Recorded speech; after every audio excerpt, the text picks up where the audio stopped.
Good morning mga lodi.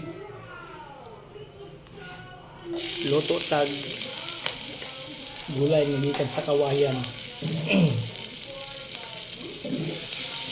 Kinsay pamilyar ani. Gulay, dabong ning tawag sa mga dabong. Gulay nga gikan sa kawayan.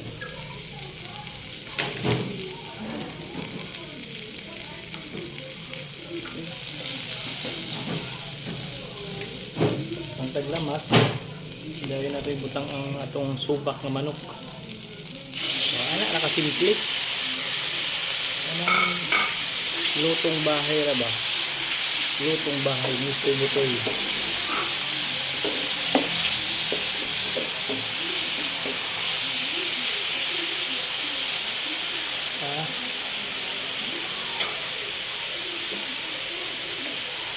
Kaya natin ng konting black pepper.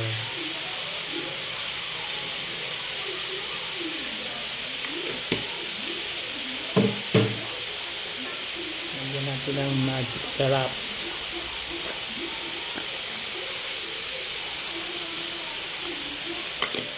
Pagkatapos ilagay, umikos-mikos lang mga lodi.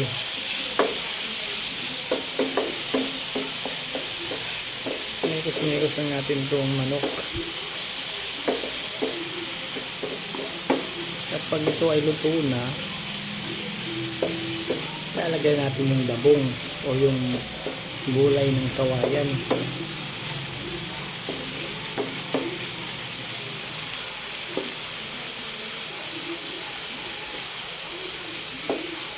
Madalas to sa probinsya. Iba dito sa amin, marami tong gulay na to. Ito po ay isa sa aming paborito. Yung dabong kung tawag sa amin. So, okay na to. Ilalagay natin yung ating gulay. Gulay sa kawayan ng napakasarap. Yan. Parang walang tumalodi. Igigisa mo lang.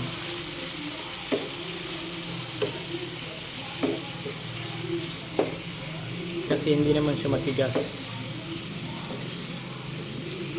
Ano lang siya, isa lang hanggang sa lumambot ng todo, then ready to cook na, ready to eat na.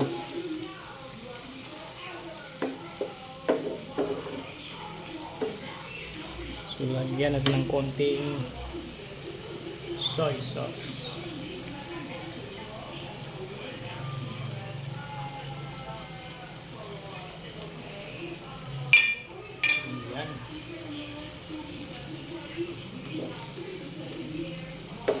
Mabilis lang itong maluto mga lodi. Gisa lang naman ito eh.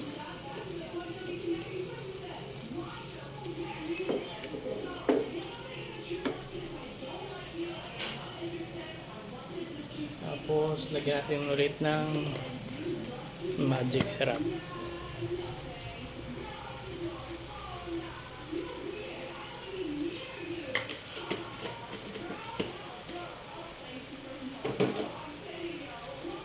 Tapos imikos-mikos natin para ma-mix yung magic sarap, para lumasa yung gulay natin.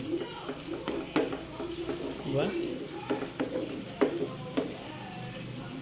Masarap ang gulay na to mga lodi. Tapos ang napakaganda, bagong harvest pa to, hinatid dito sa amin kanina. 20 pesos lang po ito. Pero napakasarap na at marami kang makakain sa 20 pesos mo.